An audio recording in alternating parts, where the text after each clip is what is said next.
How to check the earthing, ground, using a multimeter. Stop.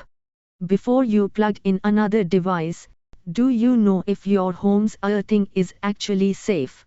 Bad grounding isn't just a minor issue, it can fry your expensive electronics, or worse, deliver a dangerous electric shock. Testing it is fast, and you only need one tool, a multimeter. In the next 3 minutes, I'm showing you the 3 critical voltage tests you must run right now. Let's get to it. Prep and test 1, phase to neutral. Step 1, check the main voltage. Set your multimeter to AC volts, and make sure it's in the correct range for your region, usually 200 V or 750 V. Now, insert the red probe into the live, or phase, hole, and the black probe into the neutral hole. You should see a reading right around your standard supply voltage, for example, 220 V to 240 V.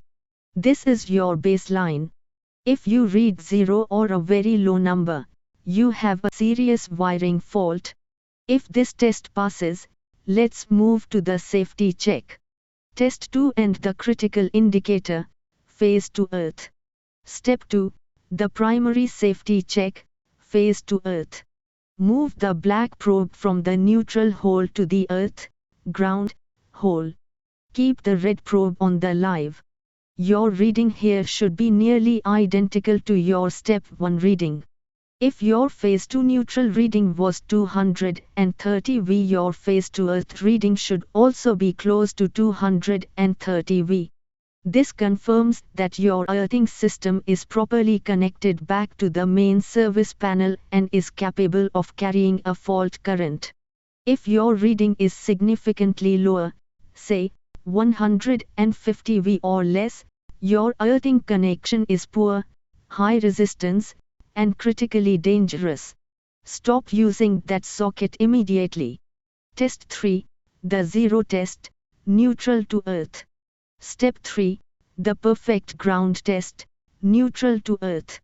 Now, move the red probe to the neutral hole. The black probe remains on the earth hole.